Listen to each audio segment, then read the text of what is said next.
Okay, my friends, it's Roger once again, and what am I going to talk about today? Nova PBS official station. This goes back to October 2019, and they found that they discovered a new way to find mammal fossils, which were hidden in the rocks.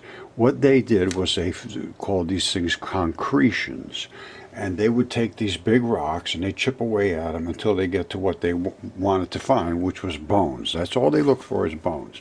Now just listen to this. This will illuminate my point. Now there's only 15 comments on here. I tried to comment, but I don't think it went in.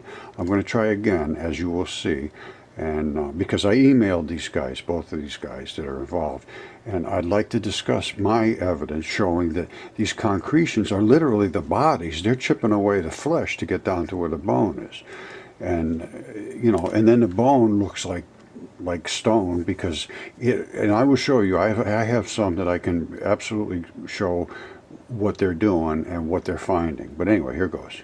Search image is sort of classic paleontology, where you go out, walk the bottom of a gully or the base of a cliff, and you'd find broken bits of bone. Then you head uphill, looking for bigger bones weathering out of the dirt. But at Corral Bluffs, the search for early mammals was coming up empty. All right, the reason why. He's in an area where it's mud fossils of one sort or another. I am in a specific area where the preservation is absolutely flawless. But what they're doing, as you will see, they're chipping away until they can get down to what they want to find is the bone.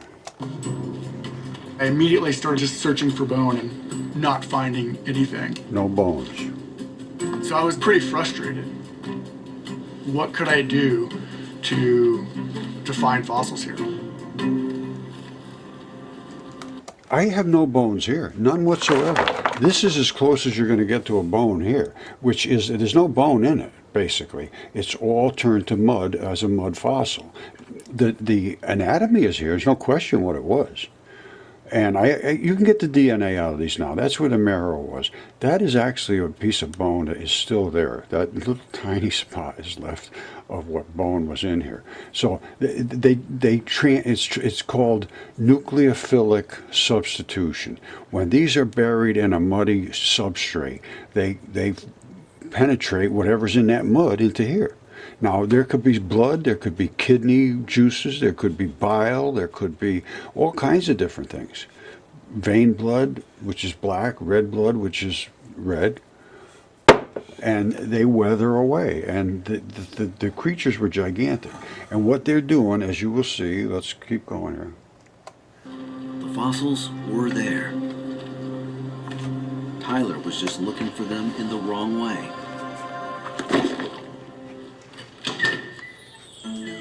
Until he came across an old specimen in the museum's vault. It was a mammal skull embedded in a round rock. And that's when sort of the light bulb went off, where I'm like, oh, well, maybe concretions. Concretions are kind of like nodules, like an egg or a ball that you find in a rock. James Hagedorn is curator of geology at the Denver Museum of Nature and Science. He's a colleague of Tyler's and has lots of experience with concretions. So if you have a skull or a tooth or even a bit of poop and it falls to the seafloor or ends up on the bottom of a lake and gets buried, it is compositionally different than the rest of the sand around it or the mud or whatever. With typical fossils, the organic matter would slowly be replaced by minerals. Yeah, that is nucleophilic substitution. And it is in organic matter, not only in bone, but it happens in flesh too, in the right places. That's why he said, I couldn't find any fossils there at all. Well, he was in a place that everything turned to stone, even though in his area it wasn't anywhere near like it is here. Because I'll show you, look at this. This is, and I had this DNA test, this is a human lung. The pleura, which is the fabric coating of the bag that is the lung, is still on here. This was a flood, and it died flat as a pancake on its back. boom, dead. Now, I took blood out of here, the red end here, and had it tested, and it was human DNA. And I did it very carefully. I used all the precautions. I got way inside and took it, and it was just literally raw blood. And I have other ones that have actually, well, here's one here, hold on. This one I didn't get DNA tested, but when I took that out of the ground, it was literally blood came out of all of these. Bubbles of blood. I could wipe it off and it was just blood. You see that? That's the alveoli, all the little holes in the lungs. All right. So this is what nucleophilic substitution does. Now, what they did was they chipped in. Well, let's keep going. Leaving petrified bones within the surrounding sediments. But with concretions, the minerals encase the organic matter as well, creating a distinctive rock within a rock. It's exactly a distinctive rock within a rock. Now, I don't know what this is, but I can tell you almost all of mine what they are. And I can tell you what that is right here. That is the head of, I think it's a goose or a duck or something. And that's the feather pattern in its back of its head. I mean, that's feathers. And if you look at this in a microscope, you start to understand what collagen and kerogens and all the different fabrics of life, and they are literally always on the outside. This lung is much more dense with fabric because it has a different job to do. This had to protect the outside of this goose.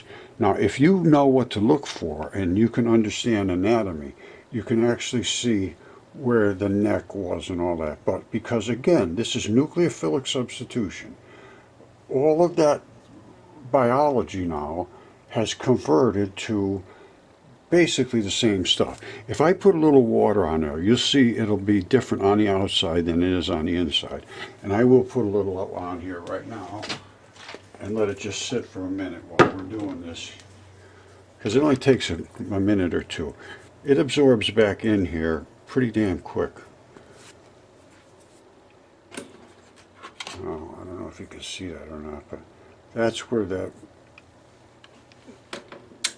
oops.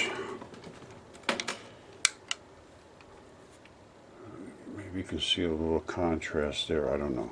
But this thing died laying like this. All right, and it had a big long neck apparently, I don't know how long, but it snapped off, and the flat spot is here because, again, this was in a flood too. Now, when that's the neck right there. You should be able to see that by now. And a lot of times you'll have nice red blood in here. There's going to be arteries and veins going up into the head, obviously, coming from the heart.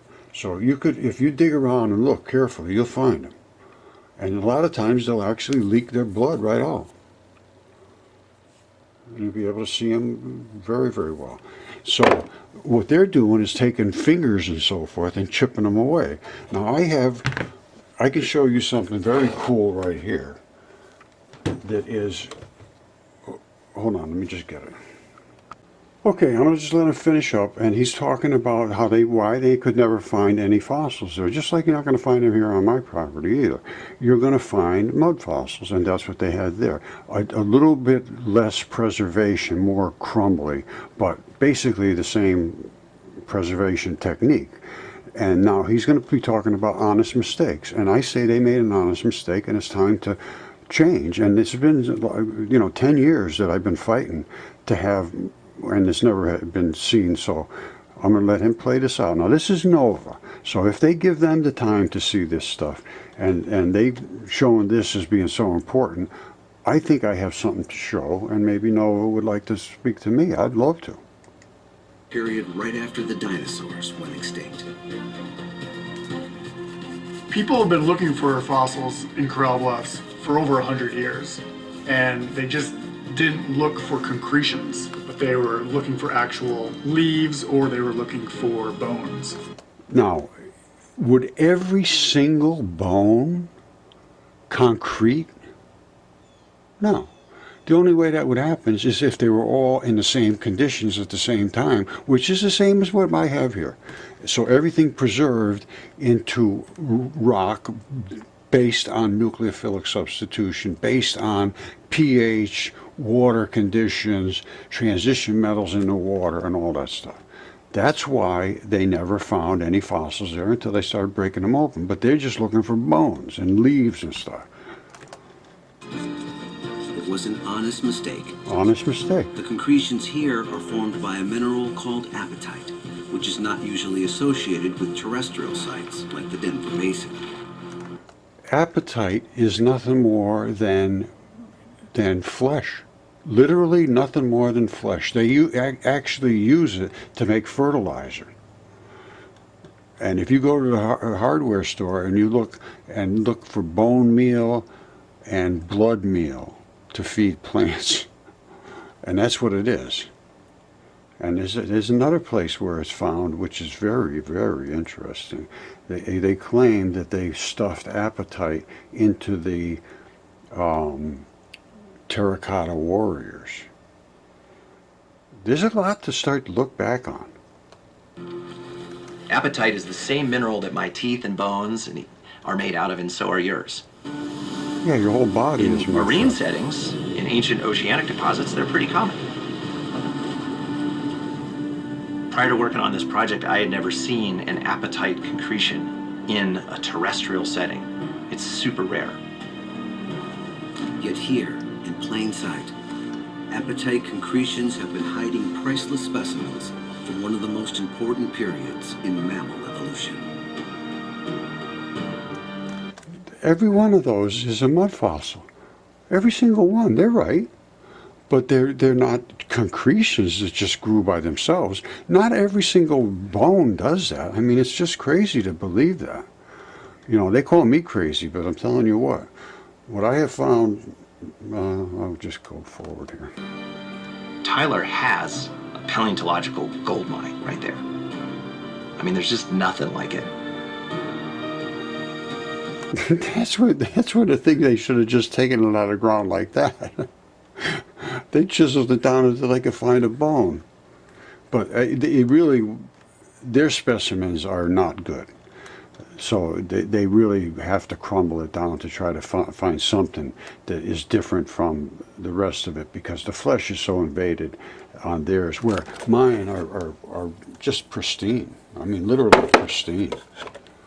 And every one of them is like this. It's not just one or another. They're all like that. And some of them, well, anyway, some of them are still like flesh. And that's a little flap. They call it an interstitial flap now. I do anyway. Roger? Yeah. Casey now. Okay, as you see, and I showed, these things can preserve absolutely flawlessly.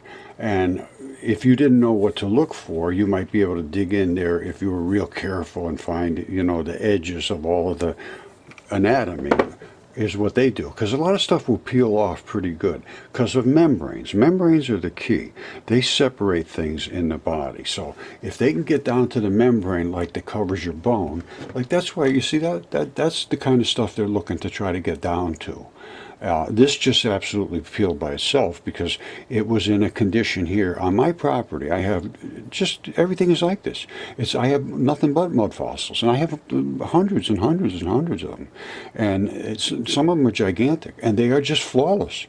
The chemistry here, and the water, and the pH, and the saltiness, and everything about this particular area led to a spectacular result. Everything is just flawlessly perfect, and there's still a lot of blood in a lot of these things, so there had to be a lot of transition metals. Now here it's a whole dusty, dirty, not like my stuff. My stuff is just flawless. I got the good stuff. Now what are they going to do? They're going to chip this all away until they get down to a membrane and try to get a bone out of there like this. Let's see if that's what they do. Well, I think I watched this already, and they're going to come up with their theory, how these concretions happened. That's right. They're going to say, well, this bone was here. And then all of a sudden, a bunch of mud started to collect on it. And then another layer of mud, and then another layer of mud. Well, what you have is a bone, you have a tendon, you have muscle, you have skin, you have flesh.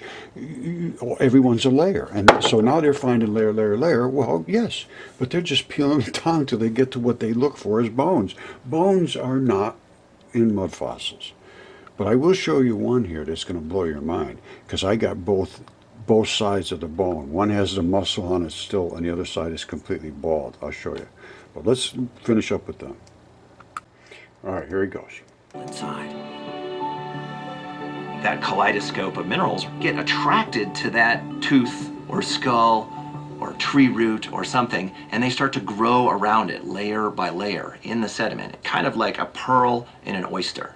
The mineral casing can Now, they're trying to get down to that, but the mineral casing is the head, basically. If they know what to look for, they could find the veins and arteries, and no question whatsoever. preserve otherwise fragile fossils, just like those of the early mammals Tyler is looking for. The concretions form around these bones, and it creates this hard protective shell. And then these fossils, in their nice protective casings, roll down the hill. And then we crack them open, and sure enough, we start finding bone inside. I just found a mammal skull! And that was a complete game changer for this entire project. Tyler and the team split open concretion after concretion, revealing hundreds of fossils, including dozens of mammals from the period right after the dinosaurs went extinct. All right, this is what we have to start discussing, is when the dinosaurs went extinct. What was on the earth at that time? What petrified? Well, I can tell you what petrified. Giants, and I mean giants. And I have them here, and I'm going to show you some in a second. This is a fingertip right here, DNA certified fingertip. And they would chip this away to try to get down to the bone. The bone is right here. And if you chipped it away really carefully, you could end up with a bone. Because I had this CAT scan, you can see the bone inside. It's still very, very highly invaded, just like this. This was the kind of stuff that was here on my property. I have a very unique place here. This is the pads of the fingertip on the bottom. That's the apical tuft where all the little tendons lock in. I've done a ton of work on this. I understand it very, very well. Now, what they are looking for here is little creatures that came after the flood or died in the flood as well. Because they're not looking for giants. They have no clue that things could be this big. That a fingertip could be this big, and that's not even big. And I haven't been, and this is a DNA certified. Now, I'm going to show you the bone. I told you that they're chipping away at everything to try to get down to where the bone is. Well, check this out. This is cool. Now, this right here. All right. I hope I showed you that bone before you could see it. But anyway, this is, hold on. All right, this is like a chunk of rock they would find. They'd say, "Oh, look at this rock. Well, chisel." And guess what they would find if they did it carefully enough? They would find a bone ball. All right, this has eroded away just accidentally, but this is the bone ball, which inside is going to be the marrow. Watch. You know what he just talked about? That all those different minerals that they conglomerate together. That's not a layer. That's the bone ball. Inside was the marrow, which is a whole different issue. And then on this side, you see the bone ball? And then if you go over to this side, it still has the muscle on it. See the muscle? Those are the muscle fibers. Oh, shit. You see it? And this is a tendon that runs down. This is a fingertip, a finger knuckle, actually, right there, that ran up to one of these fingertips. I have the whole hand. I have all kinds of stuff from this one, which was a giant, and it was DNA certified too. So this is not a, and this is where the red blood comes out.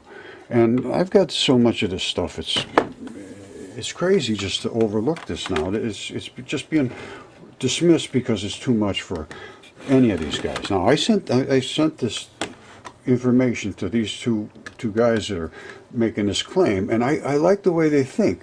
It's just that their minds got to open up to find out what really was on this earth. And there was giants on earth. There was a terrible flood.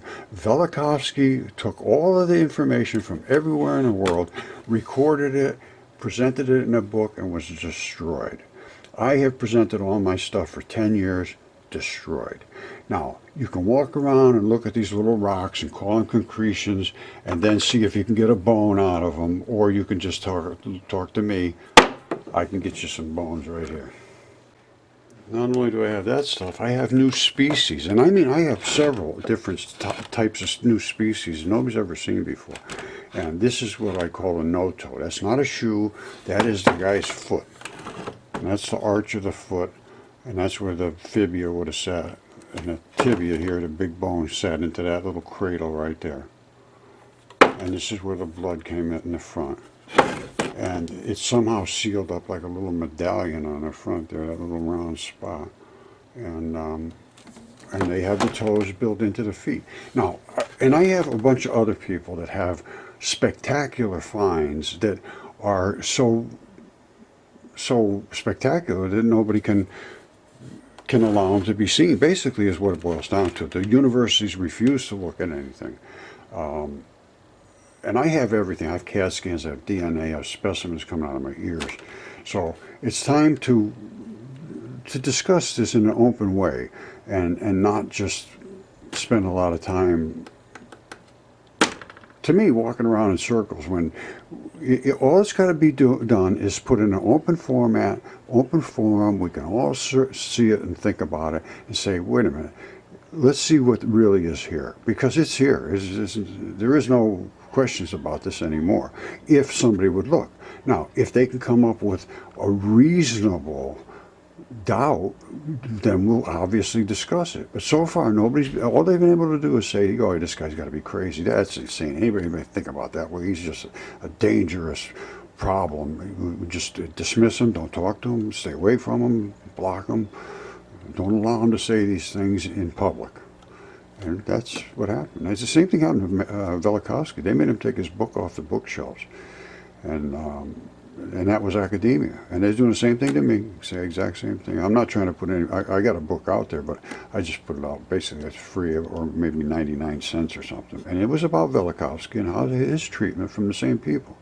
That was 6-7 years ago. And now it's time to stand above them and say, no, we have the evidence, not you. You have theories. We have actual evidence. Time to change this game. And now it's turned into a game.